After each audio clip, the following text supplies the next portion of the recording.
Hai, Assalamualaikum. Hari ni saya sangat-sangat happy sebab buat kek batik yang dapat markah 100 markah. Tu si bongsu yang bagi markah tu. Bagi saya teksturnya sangat perfect dan rasanya sangat sedap. Kepada yang nak buat makan sendiri ataupun yang nak berniaga, memang sangat bagus tau resepi ni. Satu lagi saya akan tunjukkan cara double boil yang betul.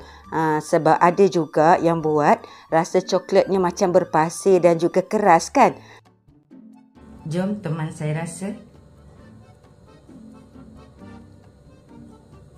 Potong dulu. Jemput rasa ya. Bismillahirrahmanirrahim. Ya Allah, alhamdulillah sedapnya. Base biskut Mary tu lembut tapi tetap ada rasa crunchy. Okey. Topping dia ni, ganache ni memang sangat-sangat sedap.